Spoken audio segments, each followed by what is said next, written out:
For many years, public sector accounting in Pakistan, like in many other nations, operated on a simple cash basis. This traditional method only recorded transactions when cash was actually received or paid out. While straightforward, this system provided an incomplete picture of an entity's financial health and long-term obligations. However, a significant transformation is underway. Pakistan is now embracing the International Public Sector Accounting Standards, or Ipsas, to modernize its financial management. This ambitious reform marks a deliberate and crucial shift towards greater transparency and accountability in how public funds are managed and reported to the people of Pakistan and the international community. At the core of this monumental change is Ipsas 2, the standard specifically governing cash flow statements. The fundamental purpose of Ipsas 2 is to require public sector entities to prepare and present a detailed statement that shows how their cash and cash equivalents have changed over a financial period. This statement offers a clear view into an organization's ability to generate cash and its specific needs for that cash. It moves beyond just knowing the final cash balance.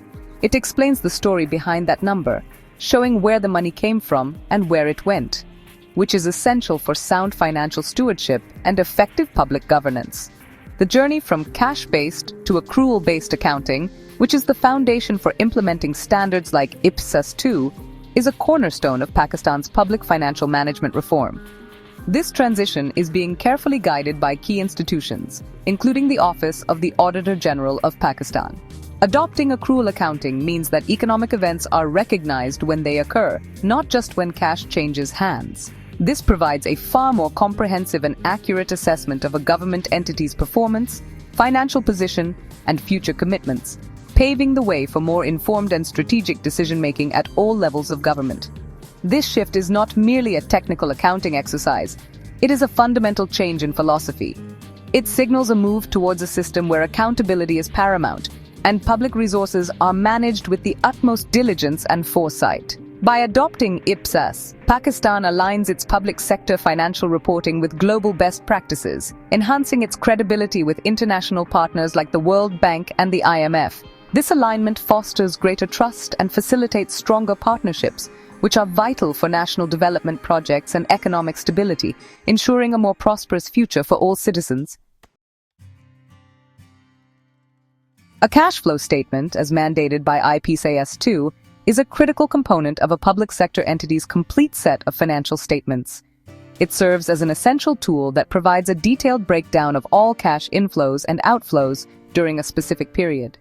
This is fundamentally different from an income statement, which may include non-cash items like depreciation or recognize revenue before cash is received. The cash flow statement focuses purely on the movement of actual cash, offering stakeholders a clear and unambiguous understanding of an entity's liquidity. This information is indispensable for assessing how a government body is managing its cash resources to fund its operations and meet its obligations. The importance of this statement for public sector organizations in Pakistan cannot be overstated. It provides answers to critical questions that citizens, legislators, and creditors might have. For instance, how did the government finance its major infrastructure projects? Did it rely on taxes, borrow new funds, or sell existing assets?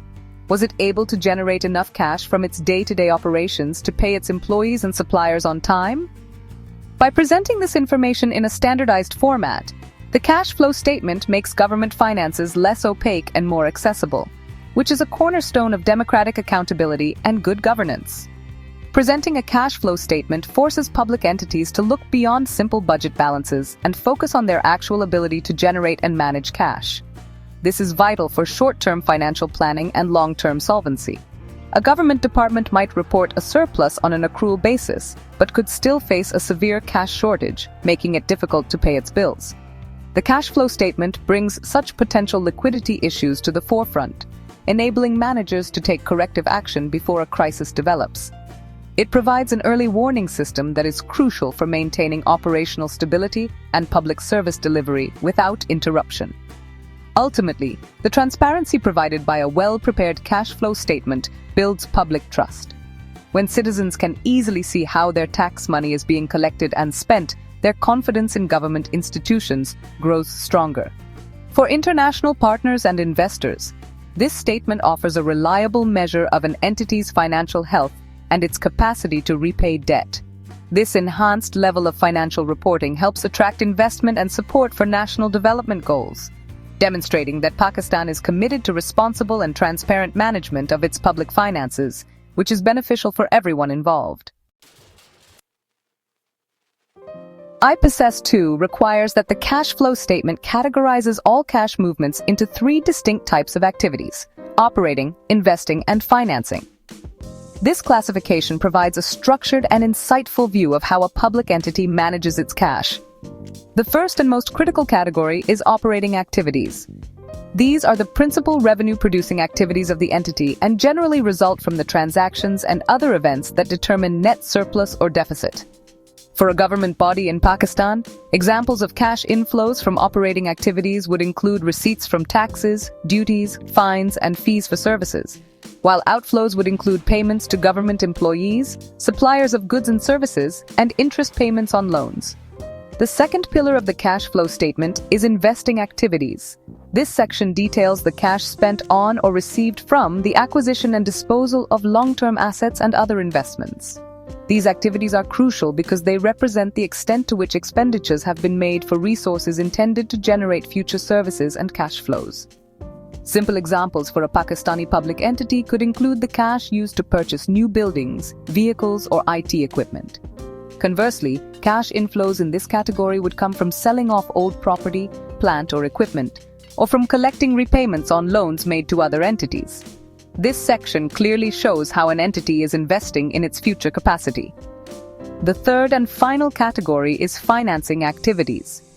These are activities that result in changes in the size and composition of the entity's contributed capital and borrowings. This section is particularly important for understanding how a public entity raises capital to fund its operations and investments, and how it repays its providers of capital. For a government department, cash inflows from financing activities would typically include the proceeds from issuing bonds or taking out new loans from domestic or international lenders. Cash outflows would include the repayment of the principal amounts of those loans or bonds, effectively showing how the entity is managing its debt obligations over time. By separating cash flows into these three distinct categories, Ipsas 2 enables users of financial statements to comprehensively evaluate the impact of these different activities on the entity's financial position and its overall amount of cash and cash equivalents. Stakeholders can assess whether the core operations are self-sustaining, see the level of investment being made for the future, and understand the entity's borrowing patterns and debt management strategies. This detailed breakdown transforms the cash flow statement from a simple summary of cash movements into a powerful analytical tool for decision-making, planning, and ensuring long-term financial sustainability for Pakistan's public sector. The journey to fully implement Ipsas 2 across Pakistan's vast public sector is not without its significant challenges. One of the primary hurdles is the need for extensive capacity building. Public sector accountants, auditors, and finance professionals have long been accustomed to the cash-based system. Transitioning to accrual accounting and the detailed requirements of Ipsas 2 demands a new set of skills and a deeper understanding of complex accounting principles. Therefore, a massive effort in training, certification, and continuous professional development, supported by institutions like ICAP and ICMAP, is essential to equip the workforce with the necessary competencies to apply these new standards effectively and consistently across all government levels. Another major obstacle is the requirement for robust and sophisticated financial management information systems. The old systems were designed simply to track cash expenditures against budget allocations. The new accrual-based environment requires systems that can capture a much wider range of financial data, including assets, liabilities, receivables, and payables, which are all necessary for preparing a compliant cash flow statement. Upgrading or replacing these legacy IT systems is a costly and time-consuming endeavor that requires careful planning, significant investment, and strong political will to ensure a smooth and successful transition without disrupting government operations. Furthermore, overcoming institutional inertia and resistance to change is a persistent challenge. Any major reform inevitably encounters pushback from those who are comfortable with the existing ways of working.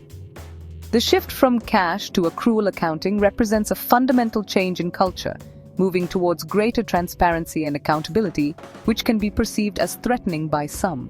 Strong leadership, clear communication about the benefits of the reform, and a phased implementation approach are crucial strategies to manage this resistance and build broad-based support for the modernization of Pakistan's public financial management systems, ensuring the long-term success of the initiative. Despite these challenges, the benefits of successfully adopting Ipsas 2 are immense and far-reaching. Enhanced transparency in how cash is managed directly leads to greater public trust and confidence in government. When citizens and civil society can clearly see where public money is coming from and where it is going, it strengthens accountability and reduces opportunities for mismanagement. For policymakers, accurate cash flow information enables better economic planning and debt management. For international partners, it provides the assurance of financial integrity, making Pakistan a more attractive destination for investment and development aid, ultimately fostering sustainable economic growth and improved public services for all.